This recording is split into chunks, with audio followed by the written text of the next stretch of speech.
तो movie start होती है और हमें जुनवू को दिखाया जाता है जो कि एक अपार्टमेंट में अपने पेरेंट्स और सिस्टर के साथ रहता था और बस पूरा दिन उसको अपने दोस्तों के साथ ऑनलाइन गेम्स खेलना पसंद था। हम लोग आज भी देखते हैं जब उसके पेरेंट्स और सिस्टर बाहर गए हुए हैं वो सिर्फ पबजी खेल रहा होता है, लेकिन तभी टीवी पे एक न्यूज़ आ रही होती है कि सियोल सिटी में एक ऐसा वायरस फैल चुका है जिसकी वजह से लोग ज़ॉम्बीज़ की तरह बर्ताव करना शुरू कर चुके हैं। वो लोग एक दूसरे को काट रहे हैं और ये चीज़ इतनी ज़्यादा बढ़ चुकी है कि गवर्नमेंट भी इसमें कुछ नहीं कर पा रही और लोग काफ़ी ज़्यादा इन्फेक्टेड हुए जा रहे हैं। अब ये सब सुनने के बाद जुनवू तुरंत ही अपने अपार्टमेंट की बालकनी में जाता है और बाहर का नज़ारा देखने लगता है। तभी वो देखता है कि जो लोग बच चुके हैं उनको भी ज़ॉम्बीज़ बहुत ही बेरहमी से काट रहे हैं। असल में ये इतना खतरनाक ज़ॉम्बी वायरस था कि बस कुछ सेकंडों में ही पूरी सियोल सिटी इसकी चपेट में आ चुकी थी। और तो और हम लोग ये भी देखते हैं कि जैसे ही जुनवू दरवाज़ा खोलता है ना, उसका एक बाजू में रहने वाला नेबर तुरंत ही धरते धरते वहाँ पे पहुँच आता है और वो जुनवू को कहने लगता है कि बाहर ज़ॉम्बीज़ ने आतंक मचा के रखा है, क्या मैं तुम्हारा बाथरूम यूज़ कर सकता हूँ। तभी उसको जुनवू बाथरूम दिखाता है और तभी टीवी पे ये बताया जा रहा था कि लोग ज़ॉम्बीज़ बनने से पहले उनकी स्किन पूरी तरीके से वाइट हो जाती है, वो एक कैनिबल की तरह बर्ताव करने लगते हैं और उनकी आइस भी बहुत ही बुरी तरीके से रेड होने लगती हैं। और जैसे ही उसका नेबर वॉशरूम से बाहर आता है ना, उसमें भी ये सब चीज़ें होने लगती है और वो ज़ॉम्बी बनता उससे पहले जुनवू उसको संभालता है और उसको दरवाजे से बाहर निकाल देता है और उससे तो वो बच जाता है। बाद में उसको अपनी फैमिली का भी मैसेज आता है जहाँ पे उसकी फैमिली उसको पूछ रही होती है कि बेटा तुम ठीक तो हो ना, हम एक जगह अभी तो सुरक्षित हैं। और ये सुनने के बाद जुनवू एक पूरा ही स्टिकी नोट पे लिख देता है स्टे अलाइव और अपनी फैमिली की फ़ोटो पे लगा देता है ताकि उसको दिलासा रहे कि उसकी फैमिली अब तक जिंदा है और वो ये सब ठीक होने के बाद उसको मिल जाएगी। और जुनवू अपने अपार्टमेंट के मेन दरवाजे पे भी फ्रिज घिसका के रख देता है ताकि कोई ज़ॉम्बीज़ अंदर ना आ सके। और तो और वो सोशल मीडिया पे भी कुछ वीडियोस बना के डालता है ताकि कोई उसकी वीडियो देख ले और उसको मदद करे, लेकिन उसकी मदद करने कोई भी नहीं आता। अब जुनू ये तो समझ चुका था कि वायरस इतना ज़्यादा फैल चुका है, ये सब करने के बाद उसकी मदद करने कोई भी नहीं आएगा। जुनू के पास एक ड्रोन भी था, उसकी मदद से वो बाहर का नज़ारा देखने की कोशिश करता है जहाँ से उसको ये पता चलता है कि पूरे सियोल सिटीज़ में ज़ॉम्बीज़ हो चुके हैं, पूरा शहर इस वायरस की चपेट में आ चुका था। और तो और वो बहुत ही ज़्यादा डर जाता है। लेकिन हमको एक कमाल की चीज़ ये भी पता चलती है कि ये जो ज़ॉम्बीज़ हैं ना, खाना पीना सोना वगैरह सब कुछ कर सकते हैं और ये अपना डेली रूटीन भी फॉलो करते हैं। यानी कि इन्हें सुबह को किस समय पे ऑफिस जाना है तो वहाँ पहुँच जाएंगे, दोपहर में कब खाना खाना है तब खा लेंगे और कब वापस आना है ये भी याद रहता है। और कहीं ना कहीं ज़ॉम्बीज़ की मूवी में ये पूरा ही नया कॉन्सेप्ट हो जाता है। और यहाँ हम देखते हैं कि जुनवू भी बचने की हर कोई कोशिश कर रहा होता है, जहाँ पे वो रेडियो की मदद लेता है और तो और वो हर दिन वीडियो भी बनाता है ताकि कोई उसका वीडियो देख ले ऑनलाइन तो उसको बचाने आ जाए, लेकिन कुछ भी नहीं होता। और काफ़ी सारे दिन ऐसे ही बीतते जाते हैं और इतने सारे दिन वहीं पे कैद रहने की वजह से जुनवू के पास जो खाना था वो भी धीरे धीरे ख़त्म हो रहा था। और तो और वो अकेलेपन की वजह से भी काफ़ी ज़्यादा डिप्रेस्ड होता जा रहा था। ऐसे ही एक रात को हम लोग देखते हैं कि जुनवू अपने अपार्टमेंट की बालकनी से नीचे देखता है कि एक लेडी पुलिस ऑफिसर नीचे होती है जो कि ह्यूमन बीइंग ही होती है, लेकिन उसको वहाँ से कुछ ज़ॉम्बीज़ आकर पकड़ लेते हैं और उसको बहुत ही बेरहमी से मार रहे होते हैं, उसको काट रहे होते हैं। ये सब जुनवू की आंखों के सामने ही होता है, लेकिन वो उसको बचा नहीं पाता। ये देख के उसको काफ़ी ज़्यादा अफसोस होता है। लेकिन अब देखते हैं कि उसी दौरान जुनवू के दरवाजे पे एक दूसरा ज़ॉम्बी पहुंच आता है और वो उसके अंदर आने की कोशिश कर रहा होता है और वो अंदर आ ही जाता है, लेकिन जुनवू अपनी बालकनी पे लटक के ज़ॉम्बी को ये दिखाता है कि वो नीचे कूद के, और ज़ॉम्बी भी यही चीज़ करके नीचे गिर जाता है और मर जाता है। अपनी थोड़ी सी स्मार्टनेस दिखा के जुनवू बच तो जाता है, लेकिन दूसरे दिन सुबह को वो देखता है कि उसके पास कुछ भी खाना नहीं बचा। इतने दिन हो जाने की वजह से उसका खाना ख़त्म हो गया। अब उसको अपने पापा की जो ड्रिंक्स बची थी उनसे ही काम चलाना पड़ता है। वो ड्रिंक तो नहीं करता, लेकिन अब बेचारे के पास कोई भी चारा नहीं है। लेकिन उसको अब हम लोग देखते हैं कि हेलोसिनेशंस होना स्टार्ट हो चुकी है, जहाँ पे उसको ये फील होता है कि सब कुछ ठीक हो चुका है और उसकी फैमिली वापस घर पे आ चुकी है। लेकिन वापस से उसको होश आता है और उसके फ़ोन पे एक मैसेज आया होता है जो कि उसकी फैमिली की तरफ से एक वॉइस मैसेज होता है। लेकिन हम देखते हैं कि ये वॉइस मैसेज किसी नॉर्मल इंसान की वॉइस में नहीं था। और जैसे ही जुनवू नीचे बालकनी से देखता है ना, उसकी फैमिली वहाँ पर आ गई होती है जो कि ज़ॉम्बी बन चुकी है।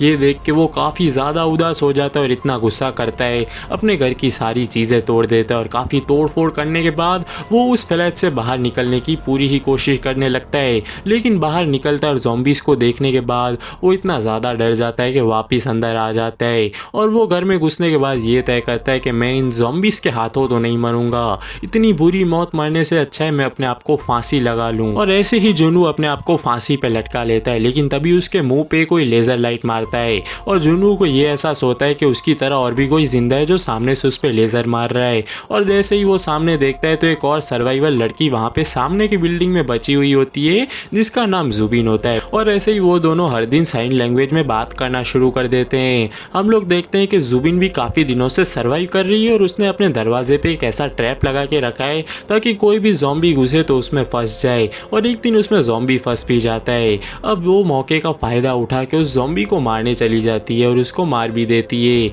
असल में जुबिन एक काफ़ी अच्छी लड़की थी, वो किसी को भी मारना पसंद नहीं करती, लेकिन समय ऐसा है, करो या मरो की पूरी सिचुएशन है तो बेचारी कर भी क्या सकती है। और अब जब दूसरे दिन जैसे ही जुबिन को यह पता चलता है ना कि जुनवू के पास खाना नहीं है, तो एक बॉल में रस्सी बांध के रस्सी उसके अपार्टमेंट तक फेंकने की कोशिश करती है, लेकिन वो तो नीचे गिर जाती है। तभी जुनवू अपने ड्रोन की मदद से दोनों के बीच एक रस्सी पहुंचाता है और उसी की मदद से जो जुबिन है वो खाना पहुंचा देती है जुनवू तक। लेकिन हम लोग देखते हैं कि जो बॉल और रस्सी नीचे गिर चुका था ना, वो एक फायर फाइटर ज़ॉम्बी के हाथ लग जाती है।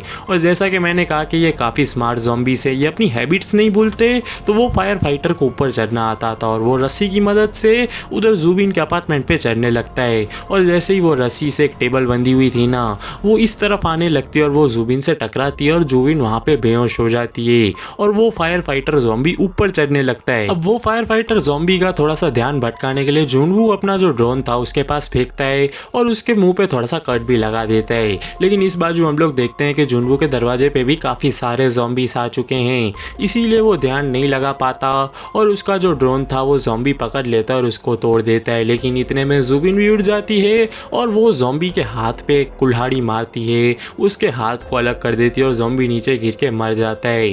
दूसरी तरफ हम लोग देखते हैं कि जुनवू ये तय करता है कि वो अपने आजू बाजू के फ्लैट्स में जाके कुछ खाना पीना है, काम की चीज़ें मिल जाए तो वो ले लेगा।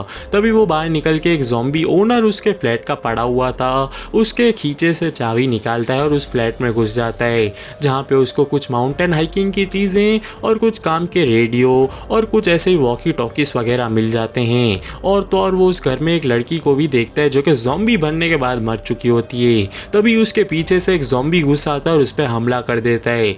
जैसे तैसे उससे जुनवू बचता है और उस रूम से बाहर निकलता है और वापस अपने फ्लैट में आ जाता है। वापस आने के बाद ईयरफोन की मदद से जुनवू जो है वो रेडियो पे कांटेक्ट करने की कोशिश करता है, लेकिन उसको सिग्नल्स नहीं मिल रहे होते। लेकिन जो वॉकी टॉकी होता है ना, रस्सी की मदद से वो एक वॉकी टॉकी जुबिन तक भी पहुंचा देता है। और ऐसे ही वो दोनों एक दूसरे से थोड़ी बहुत बातचीत भी करने लगते हैं और एक दूसरे के बारे में जानने भी लगते हैं। और यहाँ पे हमको पता चलता है कि अकेलापन एक दूसरे को खा जाता है। अगर इंसान इतने दिन अकेला रहे तो शायद वो ऐसे ही अकेला रह रहकर भी मर जाता। ऐसे ही एक दिन हम लोग देखते हैं कि जुबिन की पूरी बिल्डिंग में ज़ॉम्बीज घुसने लगते हैं और उनकी ज़्यादा आवाज़ सुनने के बाद जुबिन भी थोड़ी बहुत डर जाती है और उसके घर में कुछ चीज़ें गिर जाती है उससे, और ये सुन के सारे ही ज़ॉम्बीज उसके घर की तरफ जाने लगते हैं। लेकिन ये चीज़ जब जुनवू को पता लगती है, वो अपनी बिल्डिंग का अलार्म शुरू कर देता है, जिसकी वजह से अलार्म सुनने के बाद सारे ही ज़ॉम्बीज वापस से उस तरफ मुड़ जाते हैं और ऐसे ही वो उसकी जान तो बचा लेता है। लेकिन जुबिन और जुनवू ये तय करते हैं कि हम लोग यहाँ पे रह के तो नहीं बच सकते।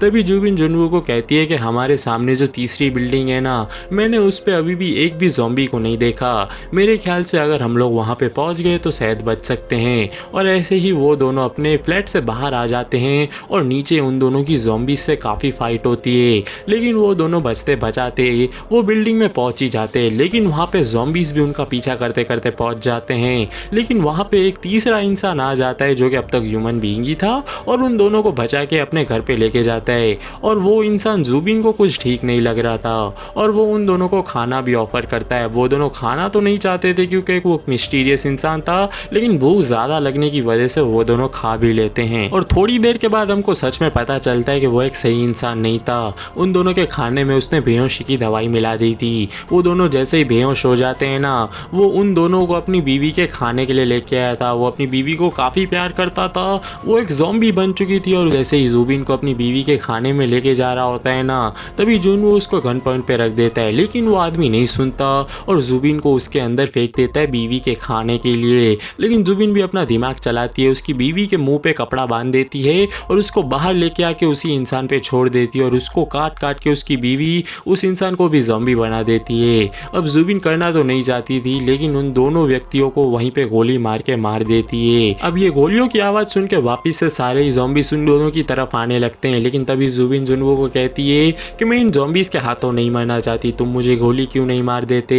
तभी वो दोनों सुनते हैं कि कुछ दूरी से दो हेलीकॉप्टर्स उनकी तरफ आ रहे होते हैं। तभी वापिस से ज़िंदा रहने की जो उम्मीद थी ना, वो इन दोनों में जाग जाती है और वो दोनों उन ज़ॉम्बीज़ से लड़ते लड़ते वो बिल्डिंग के टेरेस पे पहुंच जाते हैं जहाँ पे वो हेलीकॉप्टर्स आ रहे होते हैं, लेकिन उनको वो हेलीकॉप्टर्स कहीं भी दिखाई नहीं देते और इतने सारे ज़ॉम्बीज़ उन पे आकर टूट रहे होते हैं। लेकिन तभी हम लोग देखते हैं कि पीछे से एक हेलीकॉप्टर आ ही जाता है और उन दोनों को बचा लेता है ज़ॉम्बीज़ पे गोलियां चला चला कर। और जैसे ही वो दोनों वहाँ से निकलते हैं ना, उनके फ़ोन में वापस से सिग्नल्स आना स्टार्ट हो जाते हैं और वो लोग अपने फ्रेंड्स के मैसेजेस देख के वापस से खुश हो जाते हैं कि हाँ, हमारे साथ कोई ना कोई इस दुनिया में ज़रूर और ज़िंदा है। और ऐसे ही जुबिन और जुनवो के वहाँ से जिंदा निकलने के साथ ये मूवी एंड हो जाती है। और दोस्तों, मूवी कैसी लगी कमेंट्स में ज़रूर बताना, और अगर आपको ऐसे ही ज़ॉम्बीज़ वाली मूवीज़ और भी ज़्यादा देखना पसंद है तो एक बार कमेंट्स में ज़रूर बता देना, तो ऐसी मूवीज़ आती रहेंगी।